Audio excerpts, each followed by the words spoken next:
side, baby.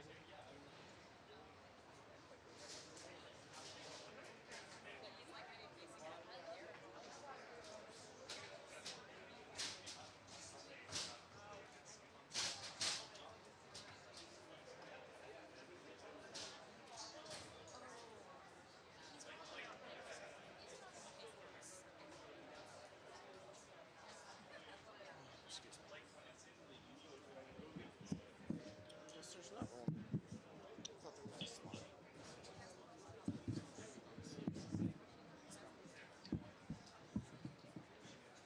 1, 2, 3, 4. Rubio?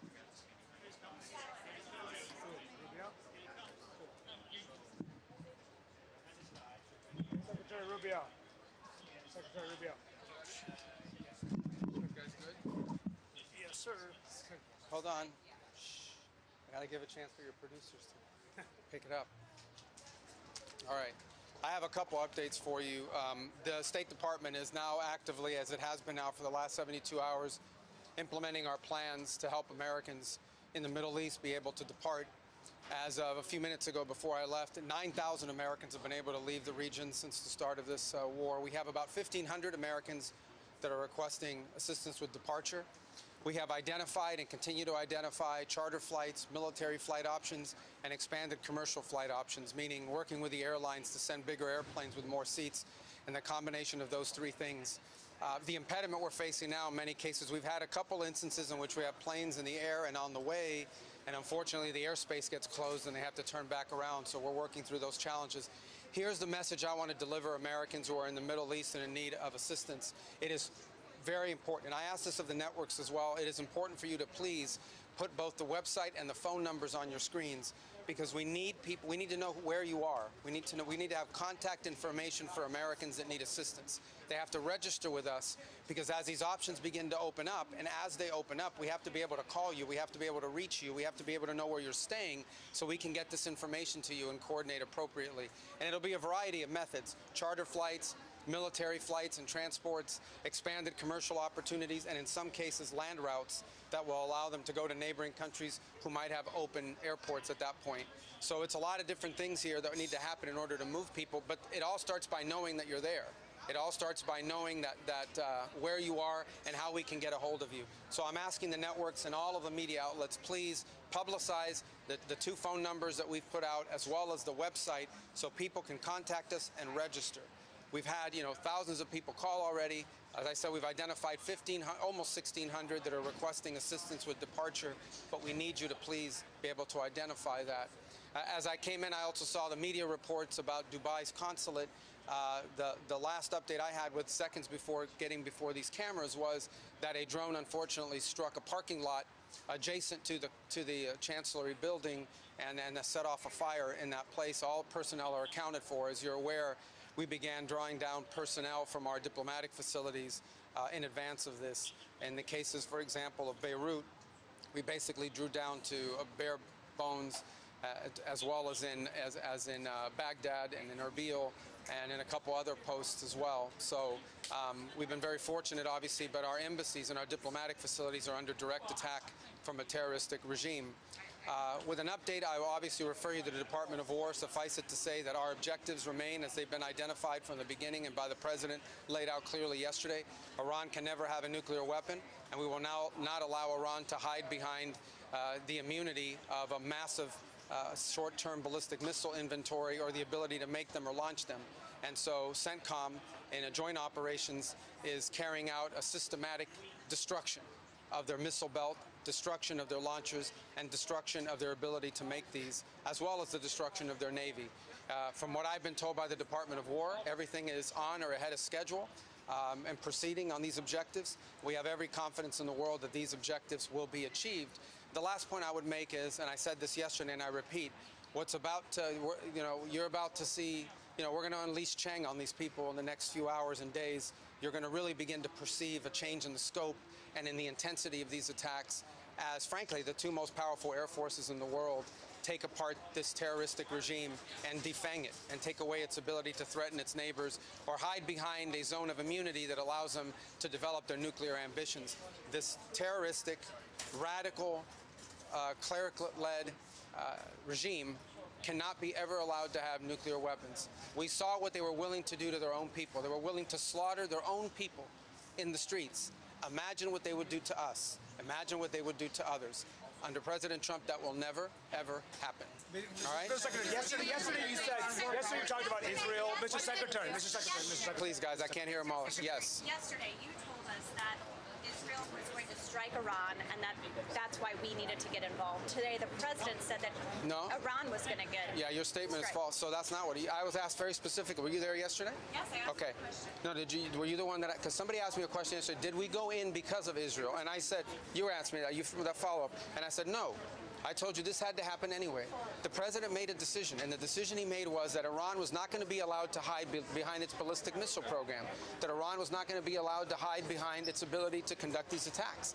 That decision had been made. The president systematically made a decision to systematically destroy this terroristic capability that they had, and we carried that out. I was very clear in that answer. This was a question of timing, of why this had to happen as a joint operation, not the question of the intent. Once the president made a decision that negotiations were not going to work, that they were playing us on the negotiations, and that this was a threat that was untenable, the decision was made to strike them. That's what I said yesterday, and you guys need to play it. And if you're going to play these statements, you need to play the whole statement, not clip it to reach a narrative that you want to do, all right? This is your statement. This is your statement, Mr. Secretary. Go ahead. What do you make of the war powers resolution that's being considered here in Congress? I mean, Congress votes on those. They can if they want. There's mechanisms for it. We've complied with the War Powers Act, even though we believe it's unconstitutional, as has every other administration. Every other president has found the War Powers Act to be unconstitutional. Nonetheless, we notified Gang of Eight, which was an appropriate mechanism by which to notify Congress.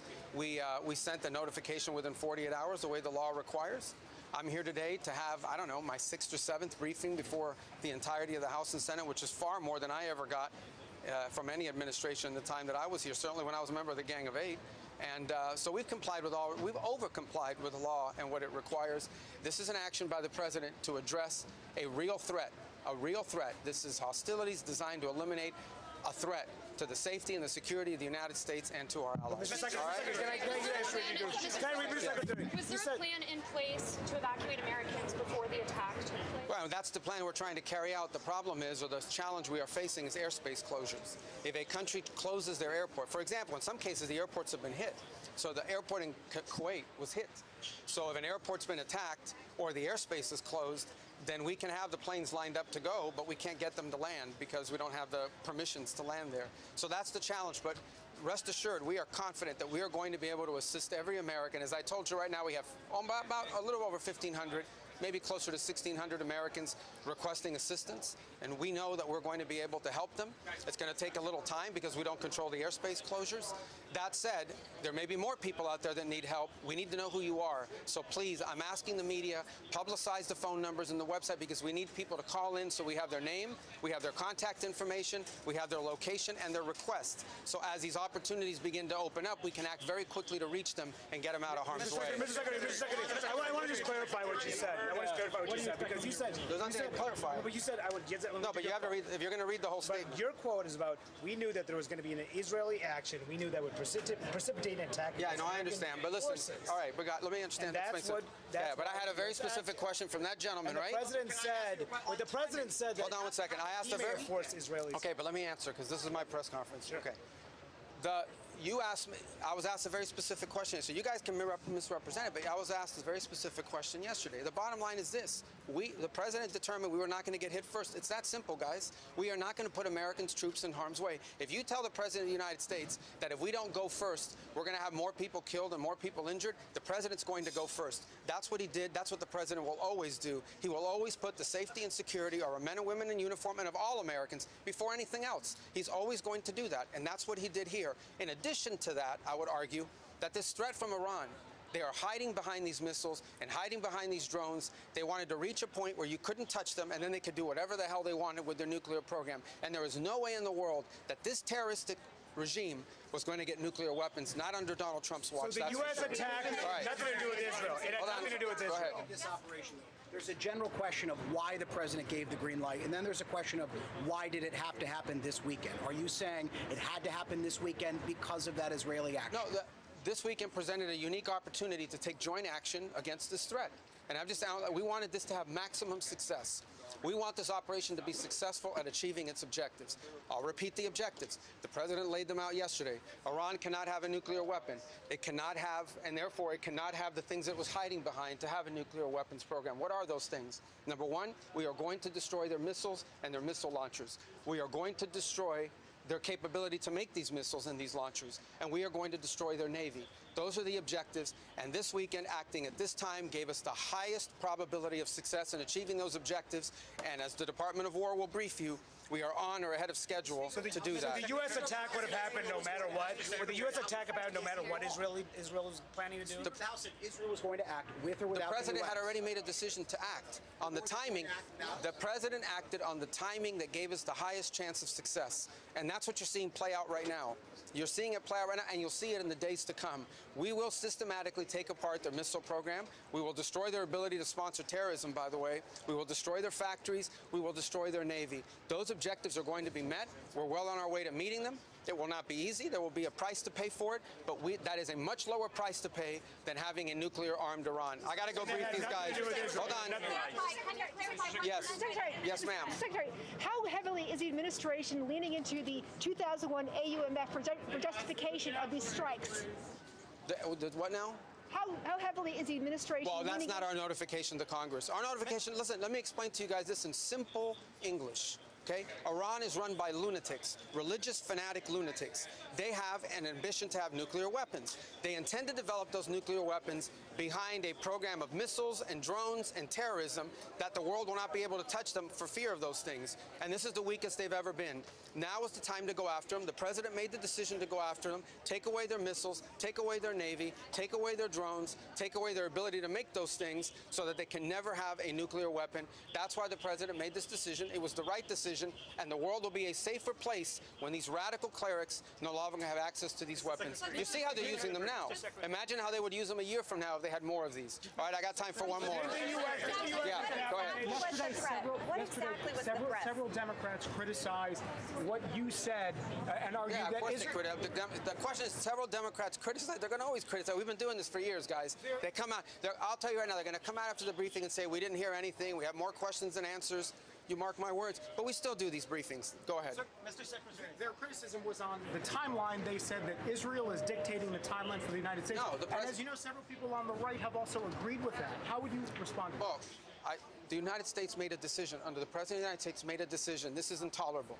Iran cannot have these missiles, cannot have these drones, cannot threaten the world. The President said this is the weakest they've ever been. If we don't hit them now, a year from now, a year and a half from now, no one will be able to touch them, and they'll be able to do whatever they want. And he made a decision to go. And he made a decision to go in a joint operation because it gave us the highest chance of success, and he made the decision to go first because he concluded that we were not going to get hit first. We were not going to absorb a blow from them. We were going to go first. He was not going to run the risk that they could attack us before we could hit them, because in addition to costing lives, it would undermine the effectiveness of our operation. All right, guys, I got to go. Thank you.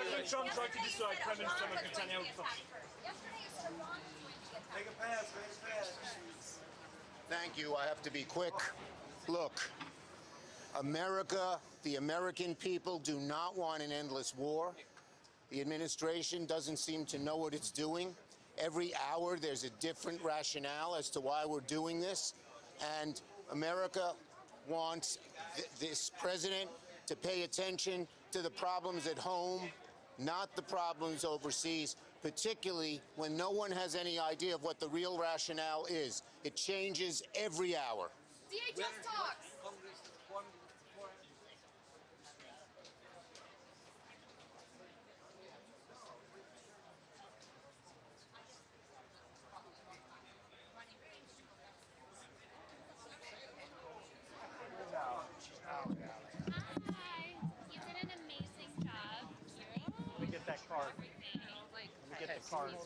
Yeah, you get another card in there, right? Just take the microphone. You need that for your live sound. I do. People might be coming. Yeah. Back and forth, but I'll text Frank and ask him. Go right. Okay.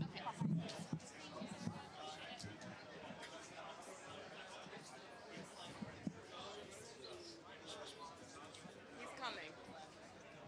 Hey guys, keep that open. All right, check one. Can you hear me okay? Check 1, 2, 3.